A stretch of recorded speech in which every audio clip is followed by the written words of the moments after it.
جان نثاری، دنیا گر، انشے سیریل، 5واں انشا۔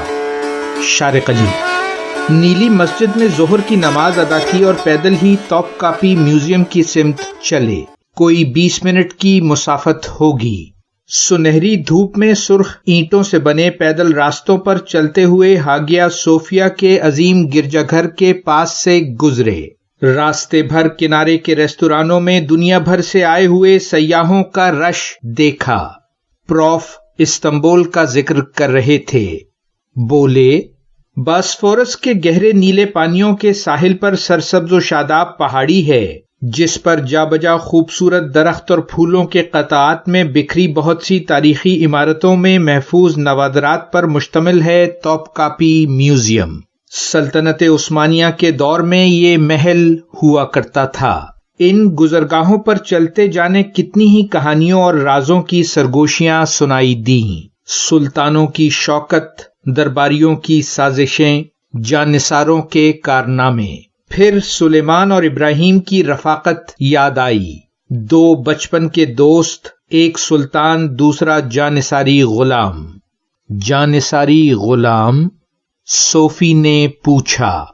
بولے، اس زمانے میں عثمانی سلطنت مفتوح یورپی عیسائی بچوں کو اپنی سرپرستی میں لے کر جانثاری بنا لیتی تھی، یعنی ایسے اعلیٰ تربیت یافتہ فوجی غلام جو سلطان کے لیے جان ہتھیلی پر لیے پھرتے تھے۔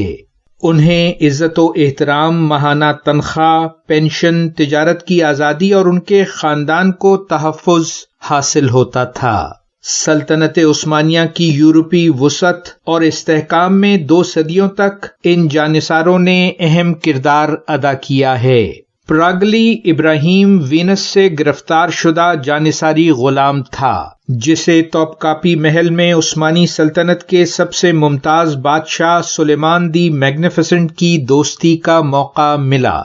ترکی کے شہر طرابزون میں پیدا ہونے والے سلیمان کا باپ سلیم اول عثمانی حکمران تھا۔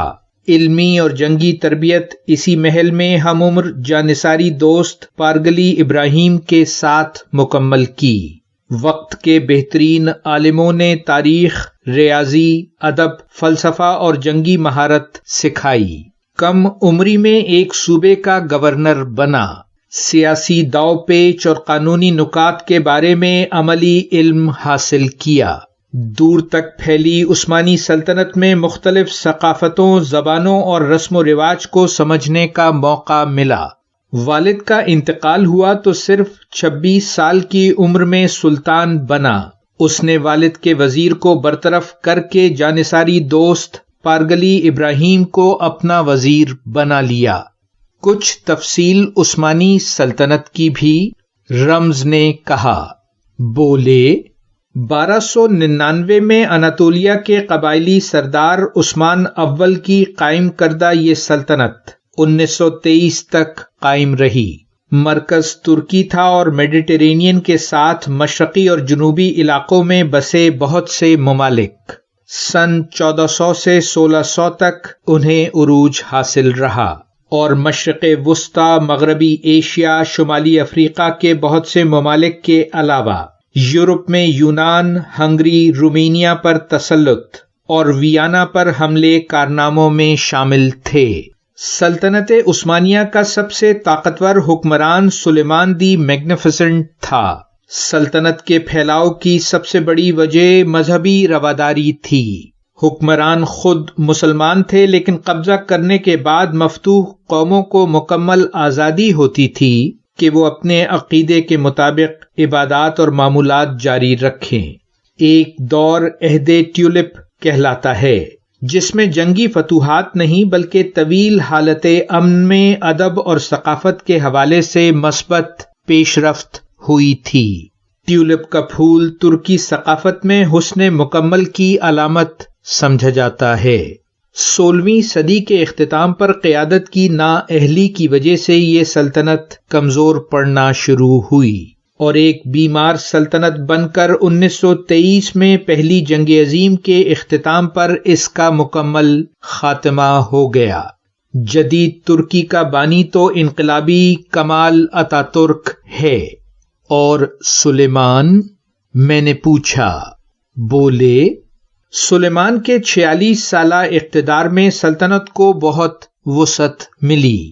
اس نے اپنے بحری بیڑے اس قدر مضبوط بنائے کہ پورے میڈیٹرینین پر بالادستی قائم ہو گئی۔